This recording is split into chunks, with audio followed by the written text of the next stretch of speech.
Hi hello ನಮಸ್ತೆ.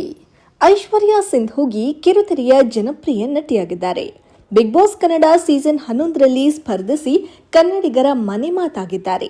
ಸದ್ಯ ಐಶ್ವರ್ಯ ಸಿಂಧೂಗಿ ಒಂದಲ್ಲ ಒಂದು ಸುದ್ದಿಯಲ್ಲಿದ್ದಾರೆ. ಇತ್ತೀಚೆಗೆ ದುಬಾರಿ ಬೆಲೆಯ ಕಾರನ್ನ ಖರೀದಿಸಿ ಎಲ್ಲರ ಹುಬ್ಬೇರಿಸಿದ್ರು. ಇದೀಗ ಹೊಸ ಧಾರಾವಾಹಿಯಲ್ಲಿ ಐಶ್ವರ್ಯ ನಟಿಸುತ್ತಿದ್ದಾರೆ. ಬಿಗ್ ಬಾಸ್ ಸೀಸನ್ 11ರಲ್ಲಿ ಸ್ಪರ್ಧಿಸಿ ಕನ್ನಡಿಗರ ಮನಗೆದ್ದ ಐಶ್ವರ್ಯ ಸಿಂಧೂಗಿ ಧಾರಾವಾಹಿಯೊಂದರಲ್ಲಿ ನಟಿಸುತ್ತಿದ್ದಾರೆ.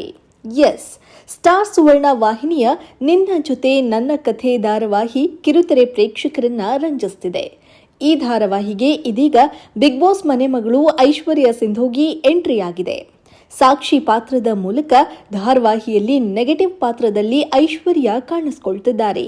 ಈ ಕುರಿತ ಪ್ರೋಮೋ ಇದೀಗ ಸ್ಟಾರ್ ಸುವರ್ಣ ವಾಹಿನಿಯಲ್ಲಿ ರಿಲೀಸ್ ಆಗಿದ್ದು ಅಭಿಮಾನಿಗಳು ಖುಷಿಪಟ್ಟಿದ್ದಾರೆ. ರಿಲೀಸ್ ಆಗಿರುವ ಪ್ರೋಮೋದಲ್ಲಿ ಐಶ್ವರ್ಯ ಪಕ್ಕಾ ವಿಲನ್ ರೀತಿ ಕಾಣಿಸ್ತಿದ್ದು ಹೆಸರು ಮಾತ್ರ ಸಾಕ್ಷಿ, ಆದ್ರೆ ಮನಸಾಕ್ಷಿ ಇಲ್ಲ. ಮಹಾಭಾರತದಲ್ಲಿ ಮೆರೆಯೋ ದುರಹಂಕಾರಿ ದುರ್ಯೋಧನ ನನಗೆ ಇಷ್ಟ ಎಂದಿದ್ದಾರೆ ಐಶ್ವರ್ಯ ಸಿಂಧೂಗಿ. ಐಶ್ವರ್ಯ ಸಿಂಧೂಗಿ ಬಿಗ್ ಬಾಸ್ನಿಂದ ಹೊರಬಂದ ಮೇಲೆ ಯಾವ ಸಿನಿಮಾದಲ್ಲಿ ಅಥವಾ ಧಾರಾವಾಹಿಯಲ್ಲಿ ನಟಿಸುತ್ತಿದ್ದಾರೆ ಅನ್ನೋ ಪ್ರಶ್ನೆ ಅವರ ಅಭಿಮಾನಿಗಳಲ್ಲಿತ್ತು. ಆದರೆ ಶಿಶಿರ್ ಶಾಸ್ತ್ರಿ ಜೊತೆ ಐಶ್ವರ್ಯ ಹೊಸದೊಂದು ಬಿಸ್ನೆಸ್ ಶುರು ಮಾಡಿದ್ರು. ಈ ಮೂಲಕ ಇವರಿಬ್ರು ಬಿಸ್ನೆಸ್ ಪಾರ್ಟ್ನರ್ಸ್ ಆದ್ರು. ಇದರ ಜೊತೆಗೆ ಬಿಡುವಿನ ಸಮಯದಲ್ಲಿ ಐಶ್ವರ್ಯ, ಮೋಕ್ಷಿತಾ ಪೈ ಮತ್ತು ಶಿಶಿರ್ ಶಾಸ್ತ್ರಿ ಸೇರಿ ದೇಶ ವಿದೇಶ ಸುತ್ತಿದ್ದಾರೆ.